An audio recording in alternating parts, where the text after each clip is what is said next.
Bienvenue dans cette toute nouvelle série L'intimité sauvage qui se déploie sur 5 épisodes comme toutes les nouvelles séries que je vais vous proposer chaque semaine.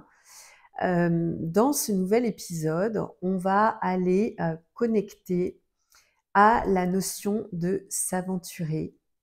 S'aventurer pour oser son intimité sauvage, s'aventurer justement dans des contrées qui n'ont pas encore été visitées, dans des espaces en fait qui demandent à être rencontrés. Et cette idée d'aller s'aventurer au-delà de ce qui est visible, au-delà de ce qui est plausible, au-delà de ce qui est possible, littéralement de sortir de sa zone de confort et d'aller vers l'inconnu.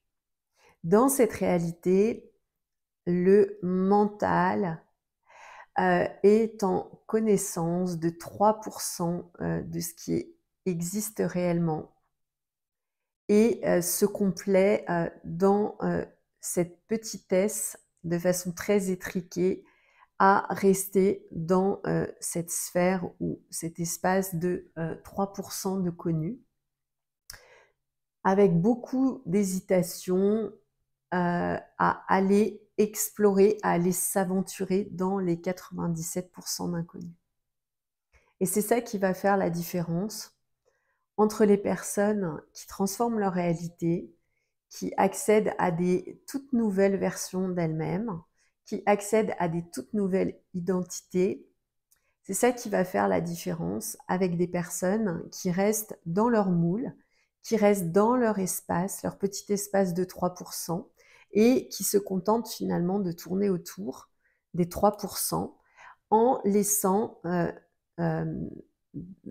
inconnus en fait et sans s'aventurer sur ces terres inconnues des 97%, et donc qui s'évitent, qui s'empêchent l'opportunité, qui ne vont pas à la rencontre des 97% qui pourraient ajouter à leur vie.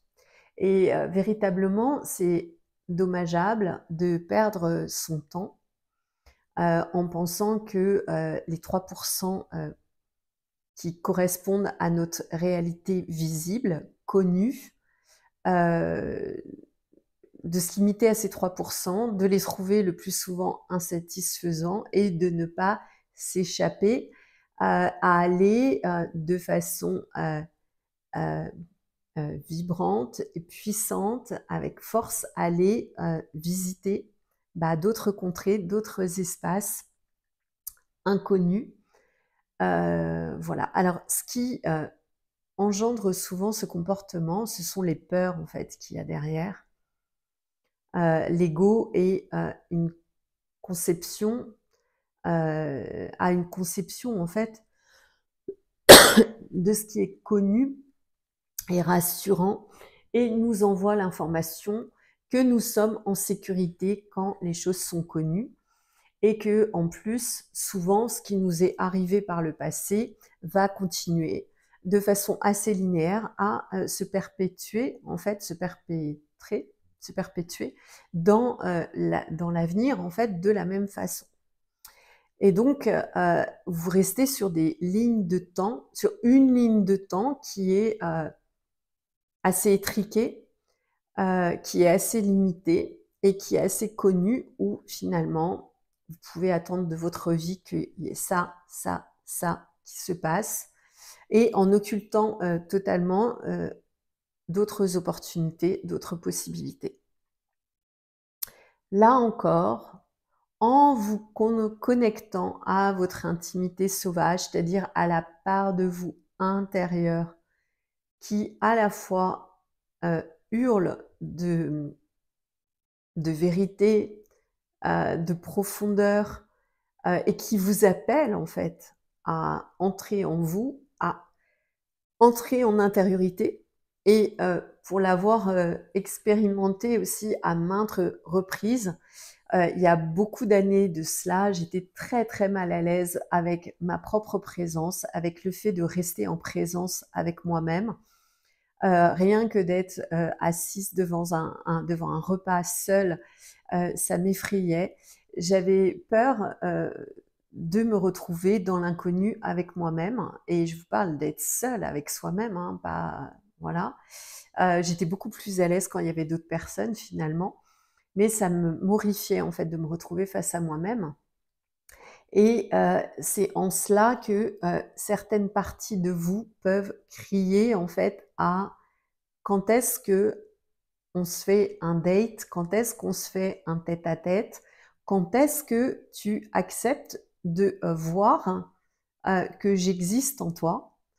Et quand je dis que j'existe, que cette partie beaucoup plus profonde, beaucoup plus forte, beaucoup plus, audacieuse, beaucoup plus, mature, beaucoup plus mûre, beaucoup plus, supérieure, on va dire, heu,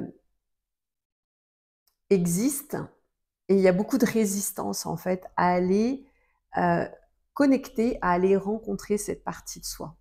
L'invitation, dans cet épisode, c'est, d'oser justement, s'aventurer, même si vous ne savez pas véritablement où vous allez. Et les garde-fous, en fait, pour ne pas se tromper, pour ne pas s'égarer, ça va être justement de ressentir cette vérité, cette authenticité, cette profondeur, heu, cette constance, cette présence d'être, en fait, qui est beaucoup plus calme que celle de l'ego qui un petit peu s'agite dans tous les sens. Heu, cette connexion, en fait, à cette profondeur, va être le gage, que, vous êtes sur la bonne voie. Même si vous entendez à côté, votre ego qui, s'égosille et qui essaye de vous ramener à sa petite réalité des 3 connus. Donc ça nécessite effectivement beaucoup d'audace, d'oser, son intimité avec soi-même.